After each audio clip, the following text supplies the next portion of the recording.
Students, आज हम लोग technique of financial statement complete कर लेंगे, जिसमें हमारा रेशो बच रहा है, कैश फ्लो बच रहा है, फंड फ्लो बच रहा है। अभी तक हम कुछ टेक्निक्स जैसे comparative, common size and trend analysis पढ़ के आ चुके हैं। आई होप आपने अभी तक रिवाइज कर लिया है।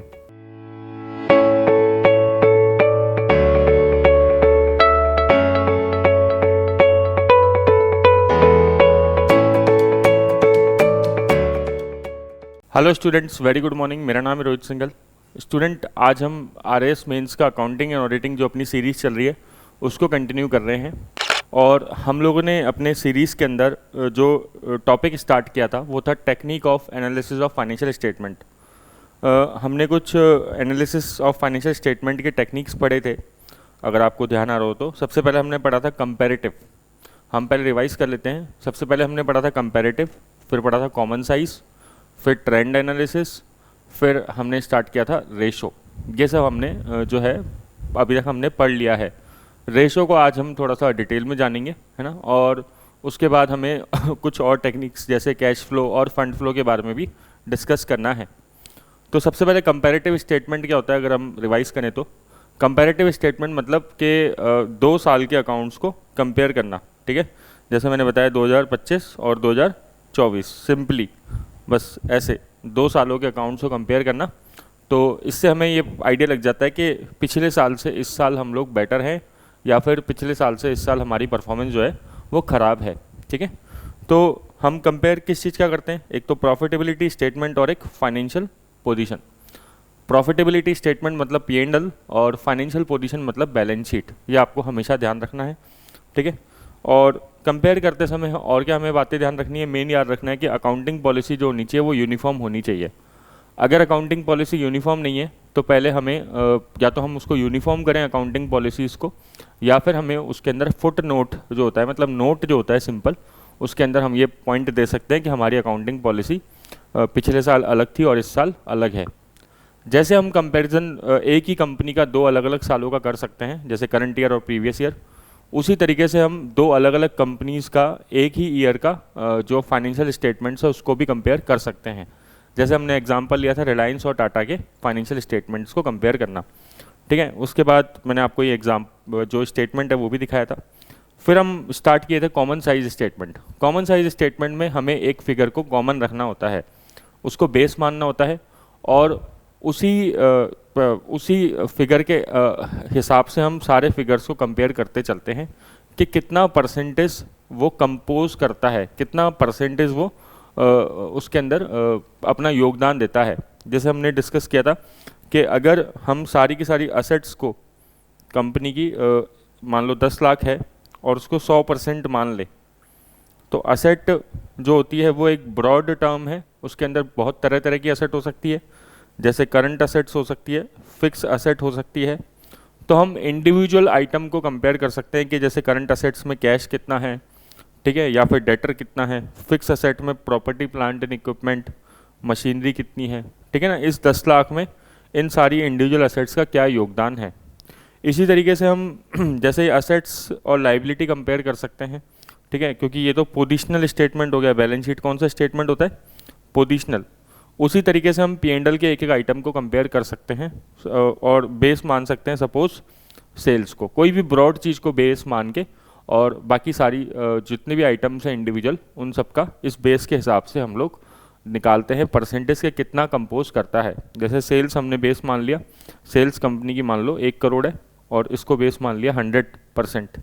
तो अब हम क्या करेंगे, जितने भी एक्सपेंसेस होंगे सारे के सारे इस सेल के हिसाब से कंपेयर करेंगे कि सैलरी कितनी है। अच्छा, सैलरी मान लो 3 लाख रुपए है, कंपनी 3 लाख की सैलरी दे रही है, तो पूरे सेल का कितना परसेंट है, 3% है, ठीक है ना। ऐसे ही रेंट कितना है, सपोज रेंट पता लगा 1 लाख का है, तो रेंट सेल्स का कितना परसेंट है, 1% है, ठीक है ना। ऐसे हम लोग जो है कंपैरिजन कर सकते हैं। फिर हमें एक चीज़ और याद रखनी है कि कॉमन साइज के अंदर हम लोग कंपैरिजन एक ही कंपनी के एक ही साल के स्टेटमेंट का कर सकते हैं, है ना, या फिर एक ही कंपनी के अलग अलग सालों का स्टेटमेंट जो होता है, मतलब P&L हो गया, बैलेंस शीट हो गया, उनको कंपेयर कर सकते हैं। या फिर हम लोग जो अलग अलग कंपनी है उनका कोई भी एक ही ईयर पकड़ के अलग अलग कंपनी जैसे रिलायंस और टाटा, उसका एक ईयर पकड़ लिया 2025 और उसको हम कंपेयर कर सकते हैं कॉमन साइज स्टेटमेंट के हिसाब से, ठीक है।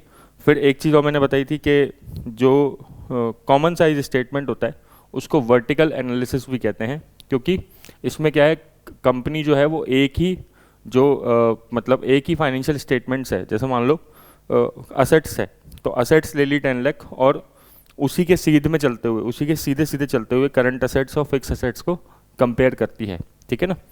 तो इसलिए इसे बोलते हैं वर्टिकल एनालिसिस। लेकिन जो कंपैरेटिव स्टेटमेंट था, क्योंकि इसमें दो अलग अलग सालों का कंपेयर करते हैं कंपैरेटिव स्टेटमेंट में, तो उसे बोलते हैं हॉरिजॉन्टल एनालिसिस। तो अगर ये टर्म्स याद रहे तो अच्छा इंपैक्ट जाएगा एग्जाम में, ठीक है ना, कि आपको हॉरिजॉन्टल एनालिसिस और वर्टिकल एनालिसिस पता है। बाकी एग्जाम में डायरेक्टली भी पूछ सकता है what do you mean by horizontal analysis, what do you mean by vertical analysis, ये आपसे पूछ सकता है एग्जाम में, ठीक है। ट्रेंड एनालिसिस क्या होता है कि हम लोग कई अलग अलग सालों के, ठीक है, सीरीज ऑफ ईयर्स के जो डेटा है उसको परसेंटेज में कन्वर्ट करें पहले, ठीक है। कोई भी एक ईयर को बेस ईयर मान लो, जैसे ये सबसे लास्ट में ईयर था तो उसको बेस ईयर मान लिया। बाकी सारे ईयर्स के जो डेटा है उस बेस ईयर के हिसाब से परसेंटेज में कंपेयर कर लो, ठीक है ना, कन्वर्ट कर लो पहले, और फिर कंपेयर करते चलो कि भाई ये जो ट्रेंड है इंक्रीजिंग ट्रेंड है या डिक्रीजिंग ट्रेंड है। जैसे हमने डिस्कस किया था कि कंपनी की जो ग्रोथ, जो कंट्री की जो ग्रोथ रेट है, किसी भी देश की जो ग्रोथ रेट है जीडीपी में, उसको हम इस तरीके से कंपेयर कर सकते हैं, 5-7 सालों का ट्रेंड एनालिसिस कर सकते हैं।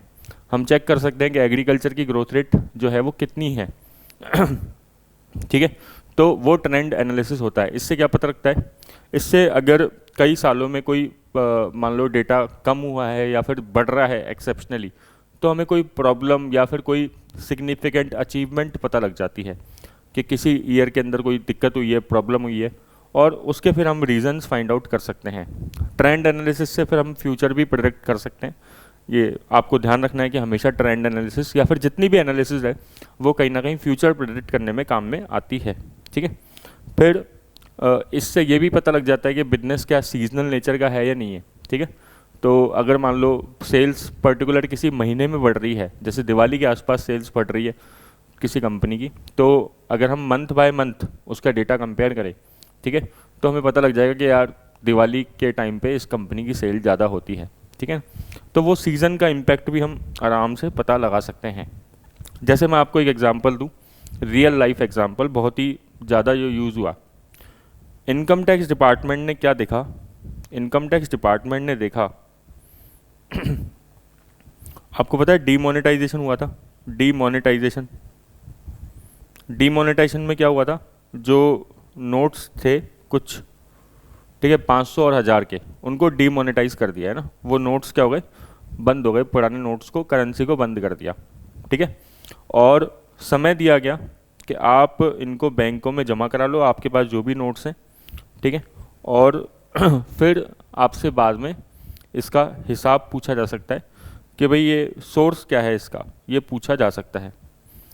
तो जब इनकम टैक्स डिपार्टमेंट ने कुछ टाइम बाद लोगों को नोटिस भेजना चालू करे, किस आधार पे, कि पहले तो लोग जो है, मतलब कई बिजनेस के पास नोटिस गए इनकम टैक्स डिपार्टमेंट के कि भाई आपने जो है टैक्स का इवेजन किया है या फिर आपने ब्लैक मनी जमा कराई है, ठीक है ना, आपने बहुत सारी ब्लैक मनी जमा कराई है। कैसे पता लग रहा है ब्लैक मनी जमा कराई है, क्योंकि जब डीमोनेटाइजेशन हुआ उसके बाद अचानक से उनके जो जैसे 8 नवंबर को शायद डीमोनेटाइजेशन हुआ था, ठीक है ना, तो 8 नवंबर से 31 दिसंबर तक, ठीक है, बैंकों के अंदर लोगों के कैश डिपॉजिट बढ़ गए, ठीक है, अगर आप मेरी बात समझ पा रहे हो तो बैंकों के अंदर लोगों के एकदम से कैश डिपॉजिट बढ़ गए, ठीक है। तो इनकम टैक्स ने इस आधार पे पूछा लोगों से, ठीक है, कई बिजनेस से पूछा कि भाई आपके पास ये पैसा कहाँ से आया, ठीक है। तो लोगों ने बोला ये तो हमारी नॉर्मल सेल थी, हमारे पास पैसा रखा हुआ था। तो इनकम टैक्स डिपार्टमेंट ने बोला यार चलो बताओ ज़रा, आप डीमोनेटाइजेशन से पहले वाले जो ईयर्स थे आपके, डीमोनेटाइजेशन से पहले वाले जितने भी ईयर्स थे, ठीक है, एग्जैक्टली मान लो 2015 ले लो, 16 ले लो, 17 ले लो, ठीक है, इन सब ईयर्स में क्या इसी महीने के अंदर भी 8 नवंबर से 31 दिसंबर के बीच में क्या आपने कैश जमा कराया था क्या, इतना कैश जमा कराया था क्या, ठीक है। जिन्होंने अगर जमा कराया था और जिनके लिए नॉर्मल कैश था, ठीक है, तो फिर इनकम टैक्स डिपार्टमेंट ने उनसे कोई भी टैक्स मतलब एक्स्ट्रा नहीं वसूला, है ना, और नहीं माना कि ब्लैक मनी है। लेकिन जिन लोगों ने एक्सेप्शनली इस पीरियड में ही पैसा जमा कराया है, केवल डिमोनेटाइजेशन के पीरियड में, और पीछे वाले जो ट्रेंड है उसमें ऐसा देखा गया कि इतना पैसा नहीं जमा हुआ, तो फिर इनकम टैक्स डिपार्टमेंट ने उनसे टैक्स भी वसूला, इंटरेस्ट भी वसूला, पेनल्टी भी वसूली, ठीक है। जब कई बार लोगों से हम लोग जब पूछते हैं कि डिमोनेटाइजेशन फेल हुआ या फिर क्योंकि सारे पैसा तो लौट के आ गया, लेकिन उसका एक मेजर इम्पैक्ट जो है, अगर आपसे कभी पूछा जाए, ठीक है ना, एज अ इकोनॉमिक्स के अंदर ही पूछ ले आपसे कोई भी, कि डिमोनेटाइजेशन का सबसे बड़ा फ़ायदा क्या था, कि इनकम टैक्स डिपार्टमेंट का रेवेन्यू कलेक्शन बढ़ गया, ठीक है। इनकम टैक्स डिपार्टमेंट को उससे बहुत ज़्यादा फ़ायदा हुआ, क्योंकि लोगों ने अपनी जो इनकम टैक्स रिटर्न थी उसको बढ़ाना चालू कर दिया उस वजह से, ठीक है। और अभी तक जो लोग अपनी इनकम कम दिखाते थे वो ज़्यादा दिखाना चालू कर दिया उसकी वजह से, ठीक है। तो खैर मैंने आपको फिर हमने ये भी डिस्कस किया था कि मेथड्स पूछे गए हैं ट्रेंड एनालिसिस के एक एग्ज़ाम में, तो time series, regression and comparative analysis आपको मेथड के नाम याद रखने हैं, ठीक है। ट्रेंड परसेंटेज पूछ सकता है, हमेशा ध्यान रखना, current upon base year into 100, ठीक है ना, ये क्वेश्चन पूछा जा सकता है। फिर हमने लास्ट रेशो चालू किया था। रेशो में हमने डिस्कस किया था कि रेशो रिलेशनशिप बताता है किसी भी दो फिगर की। तो हमने डिस्कस किया था कि एक कंपनी है जिसका प्रॉफिट है, ठीक है, और उसकी सेल्स है, और दूसरी कंपनी की जो प्रॉफिट है और सेल्स है वो अलग अलग है, ठीक है। जैसे मैं एग्जांपल लूँ कि एक कंपनी है वो सेल्स करती है 10 लाख और प्रॉफिट कमाती है 50,000, एग्जांपल ले रहे हैं, ठीक है ना। और एक कंपनी है जो प्रॉफिट कमा रही है मान लो 1 लाख और उसकी सेल्स है 2 लाख की, ठीक है। या फिर इसको कर लो 20,000 और इसको कर लो 10,000। हाँ, तो बताइए कि कौन सी कंपनी ज़्यादा प्रॉफिट कमा रही है, कैसे पता लगेगा।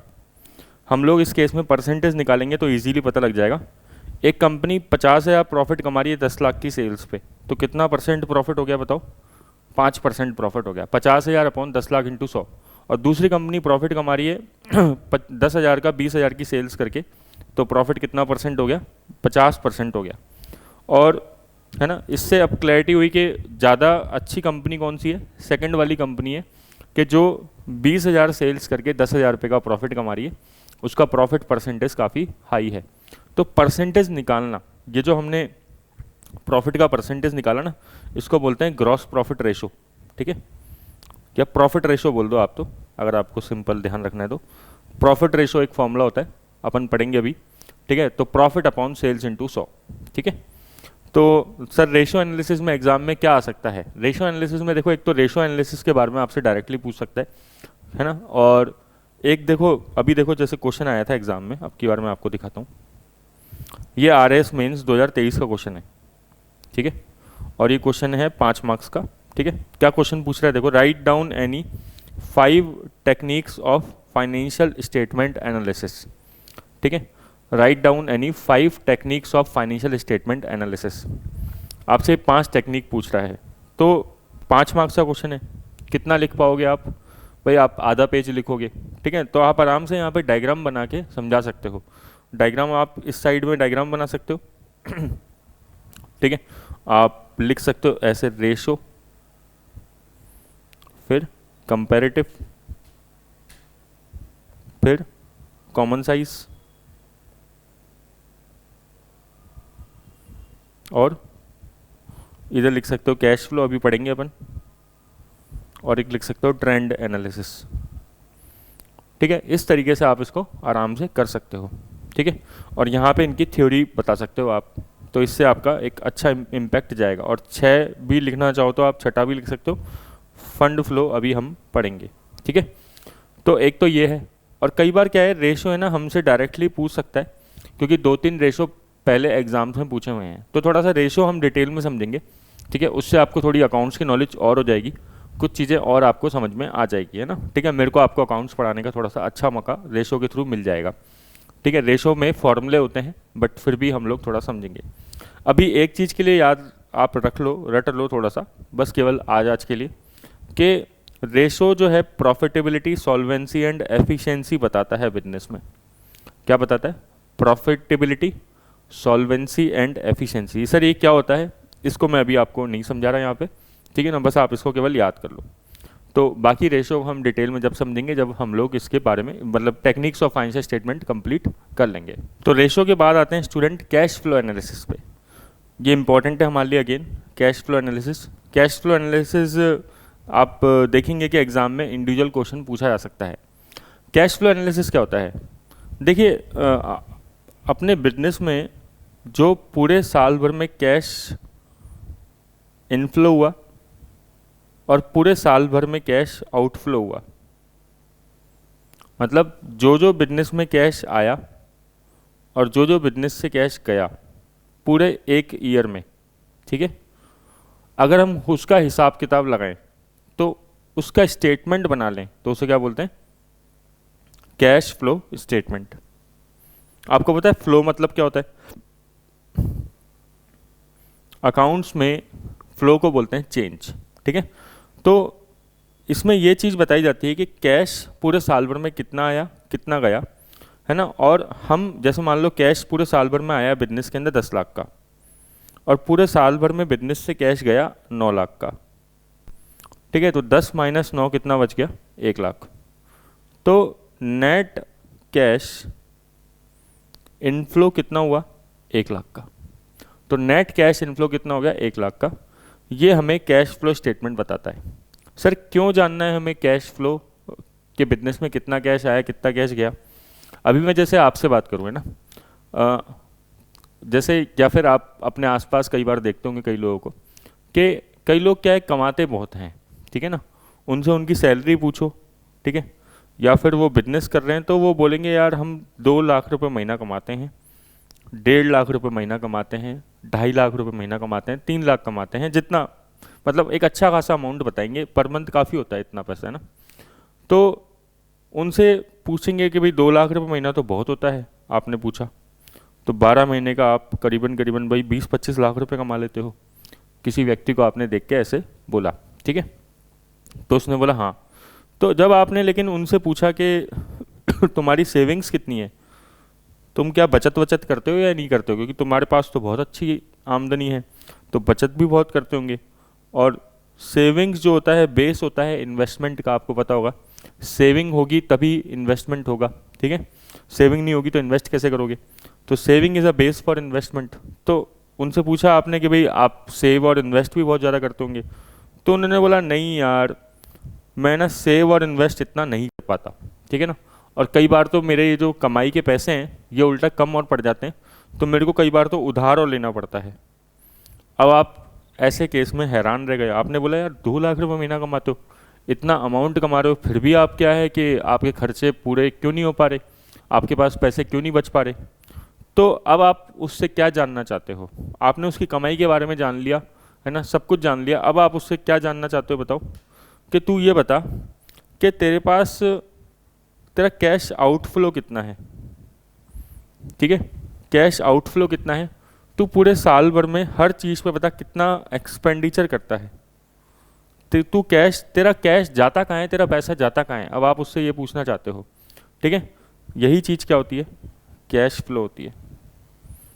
बिल्कुल कई बिजनेस के साथ भी ऐसा ही होता है स्टूडेंट, कई बिजनेस के साथ भी ऐसा ही होता है। कई बिजनेस बहुत अच्छा पैसा कमाते हैं, ठीक है, लेकिन उनका पैसा कहाँ जा रहा है उनको आइडिया नहीं होता है कैश फ्लो, क्योंकि कई लोग कैलकुलेट नहीं करते हैं तो उनको ये चीज़ प्रॉब्लम फेस करनी पड़ती है, ठीक है। तो जो उनका मतलब उनका प्रॉफिट बहुत अच्छा है, अगर देखा जाए तो वो अच्छा ज़्यादा कमाते बहुत अच्छा है, सेल्स भी बहुत अच्छी है, लेकिन उनके पास कैश टिकता नहीं है, ठीक है। तो ये हमें कैसे पता लगता है कि कैश कहाँ जा रहा है कहाँ से आया है? ये पता लगता है कैश फ्लो स्टेटमेंट से, क्योंकि स्टूडेंट कैश फ्लो स्टेटमेंट क्या करता है, जो भी कैश आ रहा है, मतलब जो भी कैश इनफ्लो हो रहा है और जो भी कैश आउटफ्लो हो रहा है, इसको वो 3 भागों में डिवाइड कर देता है। वो बोलता है कि सबसे आपका मेन बिजनेस में काम क्या है? ऑपरेट करना, ठीक है ना। तो जो सबसे मेन बिजनेस की जो एक्टिविटी होती है, मतलब ये कैश फ्लो ना आप 3 एक्टिविटीज़ में डिवाइड करते हो कैश फ्लो जो भी आया, जो भी पैसा गया, वो कितनी एक्टिविटी में डिवाइड होता है? 3 एक्टिविटीज़ में डिवाइड होता है। देखो ये क्या है, ये सब अकाउंटिंग टर्म्स है, ठीक है। अब क्योंकि ये सब आपके लिए बहुत नई है तो मेरे को इसको समझाने में बहुत सोचना पड़ता है, कि बहुत संकोच करना पड़ता है कि मैं आपको क्या चीज़ बताऊं, क्या चीज़ नहीं बताऊं, और मेरे को सेलेक्टिवली इसको बताना पड़ता है, ठीक है। क्योंकि सारी चीज़ मैं बता नहीं सकता, क्योंकि सारी चीज़ आपके काम की भी नहीं है, और कम बताऊंगा तो फिर कि आपको समझ में ना आए, केवल मैं रटा दूँ, तो मेरा वो पर्पस भी नहीं है कि रटने में आप केवल रट ही लो केवल सब चीज़ें। तो इसलिए ना मेरे को थोड़ा सा हेजिटेट हो जाता हूँ मैं कई बार समझाते समय कि आपको क्या एग्जैक्टली बताया जाए। तो फिर भी है ना, लेकिन अब जैसे हम लोग डिस्कस कर लेते हैं। एक्टिविटीज़ होती है 3 कैश फ्लो की, ठीक है। जब भी कैश फ्लो क्वेश्चन आएगा आपको ये 3 एक्टिविटीज़ का नाम लिखना ही लिखना है, तभी नंबर मिलेंगे, आप ये मान के चलिए ना। तो क्योंकि ये टेक्निकल शब्द है, तो क्या बोल रहा है कि जो भी कैश आया, जो भी कैश गया, उसको 3 एक्टिविटी में डिवाइड किया, ऑपरेटिंग, इन्वेस्टिंग और फाइनेंसिंग। इसको आप ऐसे समझिए, ठीक है, जैसे मैं आपको बता रहा हूँ लेमैन टर्म्स में ना, बिल्कुल कॉमन पर्सन के टर्म्स में, कि सर आपकी सैलरी कितनी है, आप कहीं नौकरी करते हो और आपकी सैलरी 2 लाख रुपए महीना है, ठीक है। 2 लाख मान लो, 1 लाख मान लो, कितनी ही मान लो, तो आप क्या है 3 अपनी एक्टिविटी डिवाइड कर सकते हो जहाँ जहाँ कैश आया गया। सबसे पहले डिस्कस करते हैं इन्वेस्टिंग, है ना। आपने कहा सर हम एसआईपी में पैसा लगाते हैं, एसआईपी जानते हो, म्यूचुअल फंड में पैसा लगाते हैं। आपने कहा सर हम शेयर मार्केट में पैसा लगाते हैं। आपने कहा सर हम एफडी में पैसा लगाते हैं।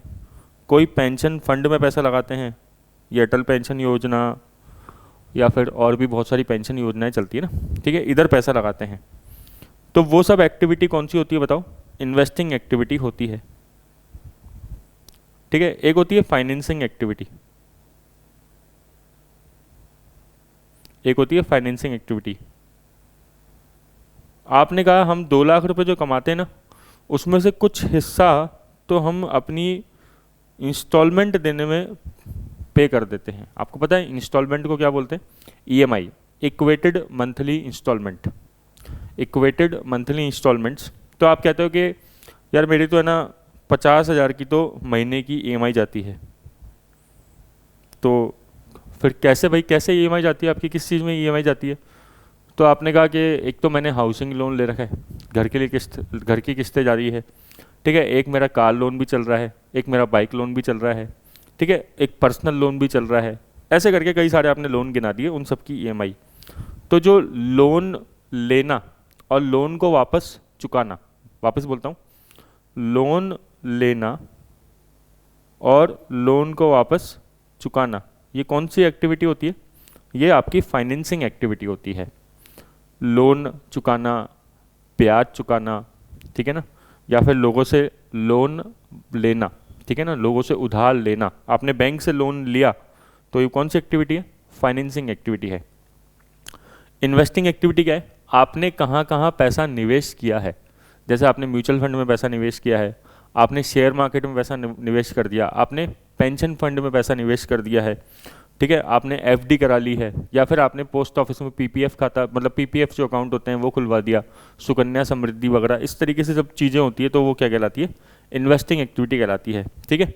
तो इनमें जो भी पैसा आया या गया तो वो किधर क्लासीफाई होता है? इन्वेस्टिंग और फाइनेंसिंग एक्टिविटी में क्लासीफाई होता है, चाहे वो पैसा इनफ्लो हुआ है चाहे वो पैसा आउटफ्लो हुआ है। एक और एक्टिविटी होती है जिसे क्या बोलते हैं? Operating activity. ऑपरेटिंग एक्टिविटी मतलब कि आपका मेन सबसे काम क्या है, आपका मेन सबसे इम्पॉर्टेंट काम क्या है, आपका मेन पैसा कहाँ से आ रहा है बताओ? आप कहीं नौकरी कर रहे हो, ठीक है, तो आपको सैलरी मिल रही है, तो ये सबसे मेन काम है, तो ये क्या कहलाता है? ऑपरेटिंग एक्टिविटी कहलाता है, ठीक है। तो ऐसे ही बिजनेस में होता है, ऐसे ही बिल्कुल सेम टू सेम व्यापार में होता है। व्यापार में जैसे ऑपरेटिंग एक्टिविटी क्या होती है? आप व्यापार में सबसे मेन काम क्या होता है? सेल का, परचेजेस का, लोगों को सैलरी पे करना, रेंट पे करना, इंश्योरेंस पे करना, ये सब क्या होती है? ऑपरेटिंग एक्टिविटी होती है। बिजनेस में, व्यापार में इन्वेस्टिंग एक्टिविटी क्या होती है? आपने प्लांट एंड मशीनरी खरीद ली, आपने फर्नीचर खरीद लिया, भाई बिजनेस इन्हीं चीज़ों में तो इन्वेस्ट करता है पैसा। लैंड एंड बिल्डिंग परचेज कर ली, ठीक है ना, क्योंकि आपको व्यापार करना है तो आपने ज़मीन परचेज कर ली, बिल्डिंग परचेज कर ली। फाइनेंसिंग एक्टिविटी मतलब बिजनेस लोन भी तो लेता है, बिजनेस कैपिटल भी लेता है, शेयर इशू करता है ना। बिजनेस क्या करता है, शेयर इशू करता है, कैपिटल रेस करता है लोगों से, हमने डिस्कस किया था। आईपीओ लेके आता है बिजनेस, ठीक है, बड़ी बड़ी कंपनी आईपीओ लेके आती है, कंपनी डिविडेंड बांटती है। तो ऐसे ये मोटा मोटा याद रखना है, आपको पूरा रटना नहीं है, बस आपको दिमाग में एक कॉन्सेप्ट फिट होना चाहिए कि कैश फ्लो होता क्या है। तो कैश फ्लो मतलब, अब मैंने आपको इतनी सारी चीज़ें बता दी ना, तो अब आपको उसमें से 50% भी याद रह जाएगी तो काम हो जाएगा। समझ में पूरी नहीं आए, आपको समझनी है ही नहीं पूरी की पूरी, 100% अपना काम ही नहीं है समझने का। अगर 50% भी आ जाएगा, है ना, तो आप लिखे आओगे।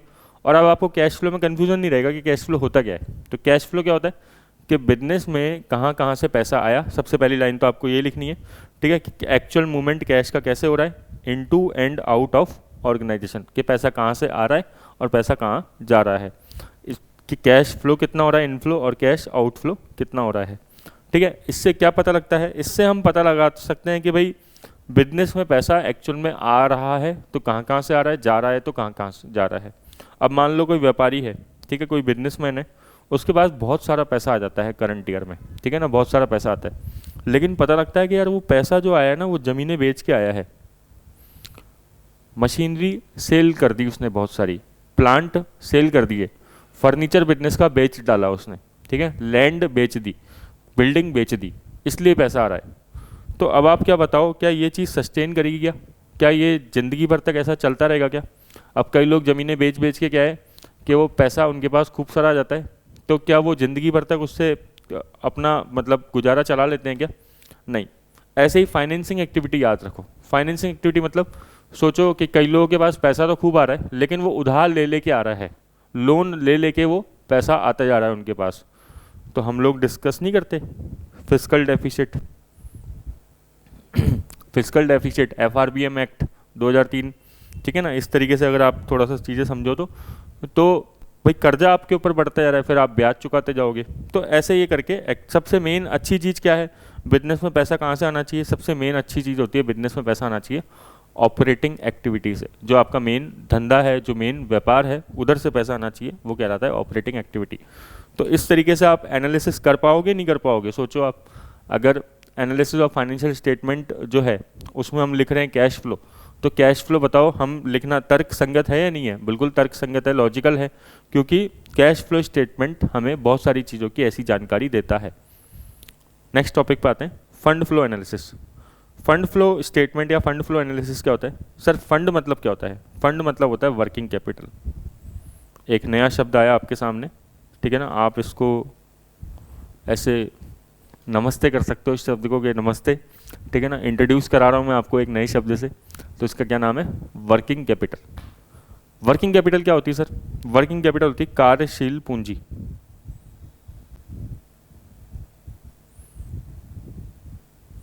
अगर आप प्रीवियस ईयर क्वेश्चन देखोगे तो आरएएस मेंस 2018 शायद, उसमें एक क्वेश्चन पूछा हुआ है ऑपरेटिंग साइकिल पीरियड पे, 5 मार्क्स का क्वेश्चन। ऑपरेटिंग साइकिल बताओ। वो ऑपरेटिंग साइकिल क्या होती है? वर्किंग कैपिटल से ही रिलेटेड होती है, ठीक है। अभी डिस्कस नहीं करेंगे, हालांकि ये मैनेजमेंट का टॉपिक है, बट वर्किंग कैपिटल में आपको बताता हूँ वर्किंग कैपिटल क्या होती है, कार्यशील पूंजी क्या होती है। सर पूंजी तो हम जानते हैं, कैपिटल की तो हम जानते हैं, बिजनेस में जो पैसा चाहिए होता है, ठीक है। जैसे वापस डिस्कस कर लेते हैं कि एक बिजनेस होता है, एक बिजनेसमैन होता है, ठीक है। बिजनेसमैन बिजनेस के अंदर पैसा लगाता है, तो बिजनेसमैन जब पैसा लगाता है बिजनेस के अंदर तो उसे क्या बोलते हैं? इन्वेस्टमेंट। लेकिन बिजनेस व्यापार के पास जब वो पैसा जाता है तो व्यापार क्या बोलता है? कैपिटल, ठीक है। मेरे पास क्या आई है? पूंजी आई है। कैपिटल क्यों जरूरी होती है? Capital is like blood in your body, ठीक है। कैपिटल बिजनेस के अंदर एक खून की तरह है, ब्लड की तरह है। जिस तरीके से अगर एक मनुष्य के अंदर से खून खत्म हो जाए, चला जाए, तो वो व्यक्ति जो है वो जिंदा नहीं रह सकता, उसी तरीके से अगर बिजनेस के अंदर से कैपिटल निकाल दी जाए तो बिजनेस जिंदा नहीं रह सकता। व्यापार चलता ही किस वजह से? कैपिटल की वजह से चलता है। अगर आपके माइंड में कभी आया हो कि यार हम बिजनेस चालू करेंगे, तो सबसे पहला क्वेश्चन आता है उसके बाद कि पैसा कहाँ से लाएंगे, ठीक है, कैपिटल कहाँ से लाएंगे? तो वो पैसा क्या होता है? कैपिटल होता है, ठीक है। तो अब एक मतलब नेक्स्ट पॉइंट आता है कि वर्किंग कैपिटल क्या होती है सर? वर्किंग कैपिटल मतलब कार्यशील पूंजी, मतलब कि वर्किंग, आप सोचो वर्किंग मतलब क्या, वर्किंग मतलब कि भाई डे टू डे कैपिटल, दिन प्रतिदिन जो पैसा बिजनेस में चाहिए होता है उसे कहते हैं वर्किंग कैपिटल। सर बात समझ में नहीं आई। देखो भाई, कैपिटल को मैं किधर समझाऊं आपको, इधर समझाते हैं, रुको एक सेकंड। कैपिटल को आप दो तरीके से डिवाइड कर सकते हो। एक तो होती है फिक्स कैपिटल और एक होती है वर्किंग कैपिटल। ठीक है, अगेन कॉन्सेप्ट समझने के लिए है, अच्छा लगेगा आपको समझने के बाद। आप मान के चलो, आपने बोला कि आपको एक बिजनेस स्टार्ट करना है। आपने बोला कि यार मुझे एक बिजनेस स्टार्ट करना है और मुझे उसके लिए 10 लाख रुपए की आवश्यकता है। ठीक है, आप अपने पापा के पास गए, है ना, फादर साहब के पास गए, ठीक है ना, और पापा से बोला यार पापा मेरे को 10 लाख रुपए चाहिए, ठीक है, बिजनेस करने के लिए। पापा ने पूछा क्या करोगे, 10 लाख कहाँ कहाँ लगाओगे, है ना, और क्या बिजनेस करोगे। आपने बोला कि हम जो है वो सपोज बेकरी का काम डालना चाहते हैं, ठीक है, या स्टेशनरी का काम डालना चाहते हैं। कौन सा पसंद आएगा, स्टेशनरी आप डे टू डे देखते हो तो स्टेशनरी का काम डालते हैं, ठीक है। तो पापा ने कहा ठीक है भाई बताओ 10 लाख रुपए कहाँ कहाँ चाहिए आपको, कैसे चाहिए, क्या हिसाब लगाया आपने। तो आपने कहा एक तो काउंटर लेना है मेरे को, ठीक है, मतलब फर्नीचर लेना है। काउंटर तो जानते हो आप, फर्नीचर आप सिंपल समझ लो, फर्नीचर लेना है, ठीक है, रैक्स वगैरह रखनी है, सब सामान, है ना। एक मुझे मशीन चाहिए फ़ोटोकॉपी की, ताकि मैं फ़ोटोकॉपी कर पाऊँ, ठीक है। और एक मुझे क्या है, सपोज़ और कुछ भी ले लेते हैं, मान लो छोटा सा एक रूम बनवाना पड़ेगा, ठीक है ना, एक रूम बढ़िया सा बनवाना पड़ेगा, या एक शॉप टाइप बनवानी पड़ेगी, उसमें 2-3 लाख रुपए का खर्चा आएगा, ठीक है। ऐसे करके आपने बोला कि टोटल मिला के मेरे को 6 लाख रुपए तो यहाँ चाहिए, ठीक है भाई। कुछ फर्नीचर आ जाएगा, कुछ मशीन आ जाएगी, कुछ शॉप वगैरह बनाने के अंदर इतना पैसा लग जाएगा। बिल्कुल छोटा सा एग्जांपल ले रहे हैं, सिंपल सा, ठीक है। फिर पापा ने पूछा भाई तुम तो बोल रहे हो 10 लाख रुपए चाहिए, तो आपने बोला कि 4 लाख रुपए और चाहिए मेरे को, ऐसे कि मुझे अब दुकान का क्या लाना है, सामान लाना है, स्टॉक लाना है, ठीक है। और मुझे थोड़ा सा कैश भी चाहिए हमेशा, क्योंकि अगर कल को मुझे सैलरी पे करनी है तो मेरे पास थोड़ी सा नगद भी होना चाहिए, ठीक है ना। तो पापा ने पूछा कितने का दुकान में सामान रहेगा तेरे, तो आपने बोला कि यार मेरे को पापा 3 लाख रुपए का तो दुकान में सामान चाहिए ही चाहिए कम से कम, तभी मेरी दुकान भरी हुई नज़र आएगी, ठीक है। और 1 लाख रुपए मेरे को नगद चाहिए। ऐसे करके कुछ बात हुई, ठीक है ना। ये मोटा मोटा एग्जाम्पल है, ऐसे कोई बहुत ज़्यादा इसमें टेक्निकल मैं बातें नहीं कर रहा, ठीक है। तो आपने बोला 10 लाख रुपए चाहिए।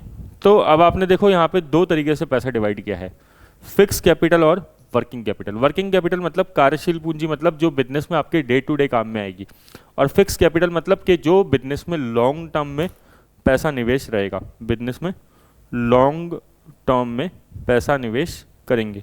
जैसे फर्नीचर खरीद लिया, मशीन खरीद ली, आपने शॉप बनवा ली, अब ये पैसा जल्दी से रिलीज़ नहीं होगा बिजनेस से। अब आप मशीन फोटोकॉपी ले आए तो ऐसा नहीं कि अगले दिन उसको बेच दोगे, ठीक है ना, या फिर आपने फर्नीचर लेके आ गए तो उसको ऐसा नहीं कि बेच दोगे।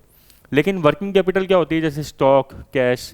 अब स्टॉक आप लेके आए हो 3 लाख रुपए का, तो आप लेके ही क्यों आए हो बताओ, बेचने के लिए लेके आए हो ना, ठीक है। तो ये कहलाता है वर्किंग कैपिटल, ठीक है।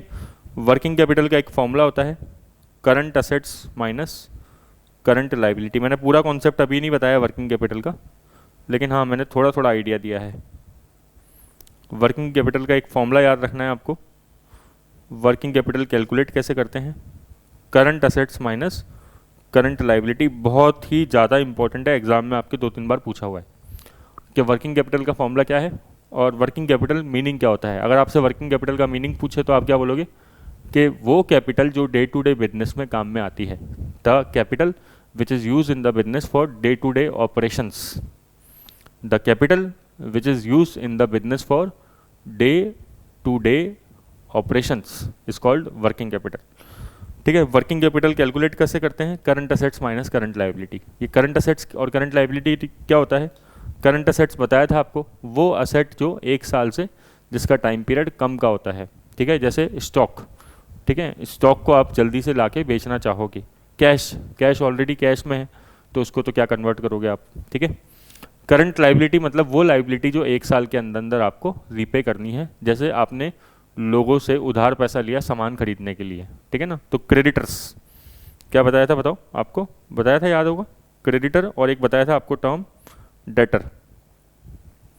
सर डेटर कौन होते हैं? डेटर जिनको हम उधार माल बेचते हैं वो हमारे डेटर होते हैं। क्रेडिटर कौन होते हैं? जिनसे हम उधार माल खरीदते हैं।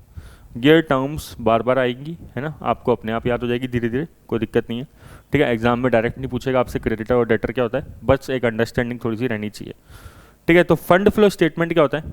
फंड मीन्स क्या होता है? वर्किंग कैपिटल, ठीक है, सबसे की वर्ड है यहाँ पे ये, फंड मीन्स वर्किंग कैपिटल।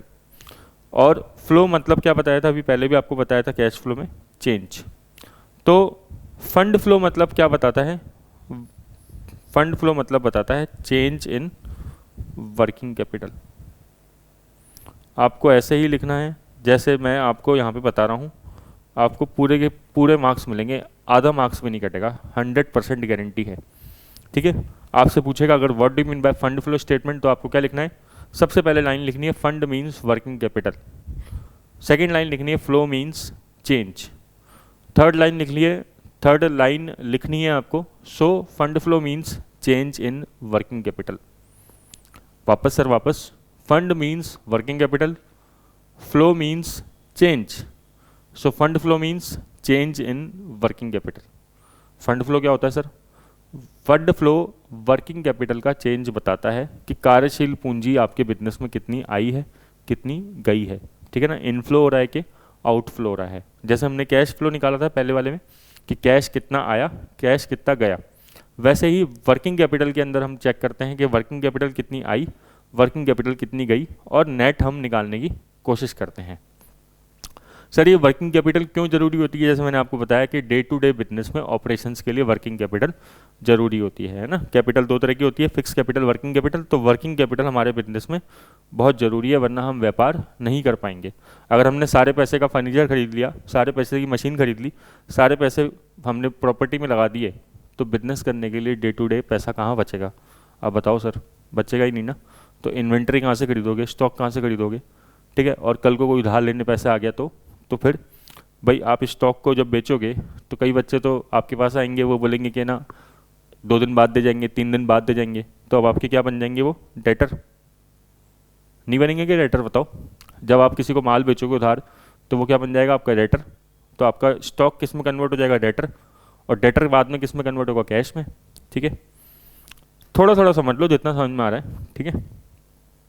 तो फंड फ्लो स्टेटमेंट क्या बताता है? Changes in working capital over a period of time, मतलब 1 ईयर की बात कर लो आप। तो अकाउंट्स में हर चीज़ 1 साल के हिसाब से चलती है। हम डेली भी खाते नहीं बनाते, हम हर महीने खाते नहीं बनाते, हम 5-7 साल में इकट्ठे खाते नहीं बनाते, हम हर साल खाते बनाते हैं। जैसे गवर्नमेंट का बजट 1 साल के लिए आता है, सेम टू सेम अकाउंट्स भी हर साल के लिए चलती है, ठीक है। तो investor use the fund flow statement to determine where the capital needs to be invested. Investors के लिए वर्किंग कैपिटल स्टेटमेंट बहुत काम में आता है। ये लाइन लिखो या नहीं लिखो, आप केवल ये लिख लो कि investor uses the fund flow information, है ना, बस इतना भी लिख सकते हो आप। अब फंड फ्लो वैसे होता कैसे है बिजनेस में? पैसा आता कहाँ से? बिजनेस में या तो आप प्रॉफिट कमा के, है ना, अब ये मैं आपको रटाऊंगा क्योंकि ये मैं आपको समझा नहीं सकता, बहुत ज़्यादा डिटेल में जाना पड़ेगा। आप केवल सिंपल सी 2 बातें याद रख लो। बिजनेस में कैसे पैसा आता है? या तो प्रॉफिट से आता है या फिर शेयर इशू करके आता है, बस इतनी सी बात याद रख लो, ठीक है। तो बिजनेस में पैसा 2 जगहों से आता है, एक तो आप प्रॉफिट कमाओगे, ऑब्वियसली प्रॉफिट कमाते हो तो पैसा आता ही है, दूसरा कि शेयर इशू करने के बाद भी पैसा आता है, ठीक है। तो 2 चीज़ आप याद रख लो, सिंपल, आपको और कुछ भी याद नहीं रखना है इसमें फंड फ्लो स्टेटमेंट में। तो फंड फ्लो स्टेटमेंट आ जाएगा तो आप क्या बोलोगे? सबसे पहले तो 2-3 लाइनें फिक्स है, ठीक है ना। अगर फंड फ्लो अकेला पूछेगा तो जनरली वो 2 मार्क्स में पूछेगा, वरना वो आपसे एक एग्जाम में क्वेश्चन पूछ सकता है, what is the difference between cash flow end fund flow, ठीक है ना। एक ये क्वेश्चन भी बन सकता है कि बताओ डिफरेंस बताओ कैश फ्लो और फंड फ्लो में। तो आपको क्या बताना है डिफरेंस कैश फ्लो और फंड फ्लो में? एक बीच में लाइन खींचना, और कैश फ्लो के बारे में तो यही लिखना है सबसे पहले आपको कि कैश कितना आया कितना गया, वर्किंग कैपिटल कितनी आई कितनी गई, ये वर्किंग कैपिटल में लिखना है। वर्किंग कैपिटल, ठीक है, मतलब फंड फ्लो में लिखना है, ठीक है। तो ऐसे करके लिखोगे, आपका 2 मार्क्स में इतना ही क्वेश्चन आता है जनरली, तो वो हो जाएगा आपसे टाइम। तो इतना कर लेते हैं, फिर हम कल नेक्स्ट क्लास में हम पढ़ेंगे रेशो एनालिसिस डिटेल के अंदर। हम रेशोज चालू करेंगे और रेशो थोड़े काफ़ी मतलब रेशो थोड़े ज़्यादा होंगे, ठीक है। तो हम इसको जल्दी से करने की कोशिश करेंगे, बट इम्पॉर्टेंट टॉपिक है, ठीक है। तो thank you so much students.